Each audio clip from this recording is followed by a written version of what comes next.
কাজের উপর আমার একটা অন্যরকম ভালোবাসা আছে এবং কখনো কোনো কিছুর ওপেনিং শোতে আসলে প্রোগ্রামে আমার যাওয়া হয়নি। এটাই আমার first time excellent beauty parlour brand rebrand ওপেনিংয়ে এবং বারিশা হক আপুর হাত ধরে, যিনি আসলে আমাদের বর্তমান বাংলাদেশের পপুলার একজন ব্র্যান্ড প্রমোটার। আমি প্রাউড ফিল করছি যে তার হাত ধরে আসলে আমার এই কাজটা শুরু হয়েছে এবং একজন নিজে বিউটিশিয়ান হয়ে আর একজন বিউটিশিয়ান আমাকে বলছিল যে পার্লারের সব কাজ পারে, আমি বলছি মজার তো খুব দারুণ। তো সেই ওপেনিংটাও আমার পার্লার দিয়ে হলো। এটার জন্য আমার সিরিয়াসলি খুবই ভালো লাগছে। আমরা গাড়ি সহ কাকুকে বললাম যে পার্লারে যে যার যার ভালো বলছে আমি কিন্তু মুখ লাখ করে দেবো, চুল কেটে দিব। এটা কিন্তু মজা, একটা মজা যে আজকে ওপেনিংয়ে যারা আসবে আমাদের অনারেবল ক্লায়েন্ট, তাদের জন্য তো আজকে স্পেশাল ডিসকাউন্ট থাকবে। আমাদের এক্সেলেন্টর ওনারা আছেন। ছেলেদের জন্য না, ছেলে না, শুধু অনলি ফর গার্লস।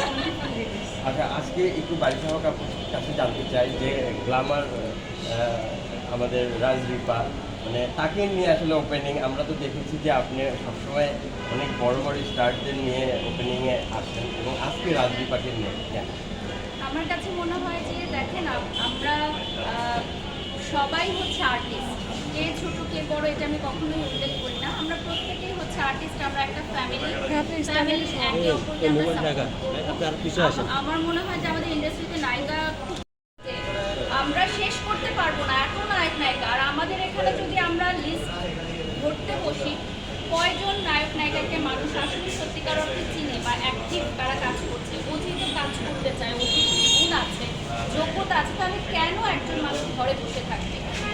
ফিল্ম ইন্ডাস্ট্রিতে যারা দেখছেন আমাদেরকে এই মুহূর্তে, তাদেরকেও আমি বলবো যে আপনারা রাজনীতিকে নিয়ে ভাবেন, কাজ করেন, নতুন লোককে নিয়ে চিন্তা করেন।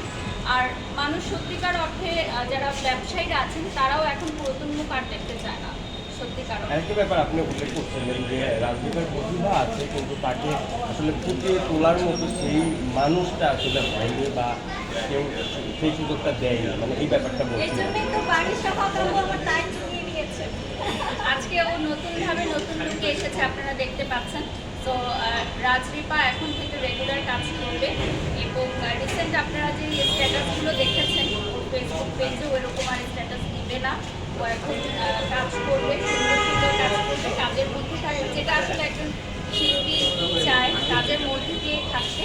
তো দোয়া করবেন, আপনারাও সাপোর্ট করবেন। একটু রিপা আপুর কাছে জানতে চাই যে আপু আপনার রাগ অভিমান থেকেই কি